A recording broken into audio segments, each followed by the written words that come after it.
সকল প্রিয় বন্ধুদের জানাই আমার ইউটিউব চ্যানেলে স্বাগত।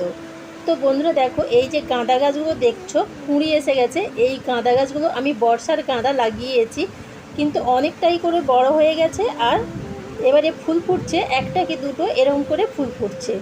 তো আমি ঠাকুরকে দিতেও পারছি, আর কিনতে যেতে হচ্ছে না। আর পাশে সাদা ফুলের গাছ দুটো আছে, সেখান থেকেও কিছু কিছু ফুল নিতে পারি। তো আজকে আর কোনো ভিডিও শ্যুট করতে পারলাম না, একেবারে দুপুরে রান্না যেটা করেই নিয়েছি সেটাই দেখাচ্ছি তোমাদের সাথে। আর আমি যেহেতু ভোরের বেলা রান্না করি, ভোর 4টে, তো সেই জন্য আমি আজকের রান্নাটা এইরকমভাবে দেখাতে পারলাম। পরের বারে আমি শ্যুট করার চেষ্টা করব। আর তোমরা যদি এই ভিডিওতে ভালোবাসা দাও, পরপর ভিডিওতে তোমাদেরকে জানানোর চেষ্টা করব যে ভোরবেলা কেন রান্না করি।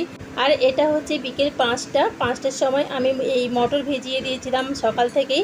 তো মটরের ঘুগনি করব বলে এখন আমি এই মটরটা ধুয়ে কড়াইয়ের মধ্যে দিয়ে দিচ্ছি প্রথমে, তারপর আমি আলু কাটবো।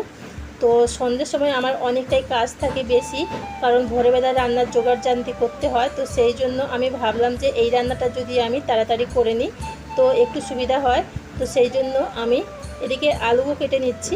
মটরটা বসিয়ে দেওয়ার পর সবার আগে তোমাদেরকে একটা কথা বলি, আমি থাকি ভাড়ার বাড়িতে।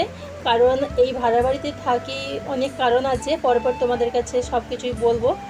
আর এই ভাড়া বাড়িতে থাকা যে কত কষ্ট না, যারা থাকে তারাই একমাত্র বুঝবে, জানো তো। আর একটা ঘর থেকে আর একটা ঘরে যখন চেঞ্জ করতে হয় জিনিসপত্র, প্রচুর কষ্ট হয়। আর আমি অনেক কষ্টের মধ্যে থেকে আজকে আবার এক জায়গায় সেটেলমেন্ট হয়েছি। আর তখন যেহেতু আমি অতটাও ভিডিও করতাম না, এই লং ভিডিও, তো সেই কারণে আমি তোমাদেরকে জানাতে পারিনি কিছুই। তো এখন প্রথম আমি নতুন নতুন ভিডিও করছি, তোমরা একটু ভালোবাসা দাও, আশা করছি পরপর তোমাদেরকে জানানোর চেষ্টা করব। আর আজকের আমাদের রাতের খাওয়া হবে ঘুগনি আর মুড়ি। তো সেই জন্য আমি ঘুগনিটা করে নিচ্ছি। সকাল থেকে যেহেতু একটু বৃষ্টি হচ্ছিল, তো সেই জন্য ভাবলাম একটু শুকনো খাবার খাওয়া হবে। তো সেই জন্য আজকের এই রেসিপি।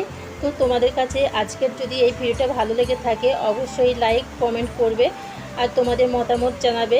আর যেহেতু নতুন চ্যানেল, সাবস্ক্রাইব করে আমার পাশে থেকো, যাতে করে তোমাদের ভালোবাসার ছোঁয়া পেয়ে আরও ভালো ভালো ভিডিও তোমাদের কাছে উপহার দিতে পারি। আর রেসিপিটা পুরোটা দেখাতে পারিনি, আর আমরা রাতের খাবার একসাথে খেয়ে নিই।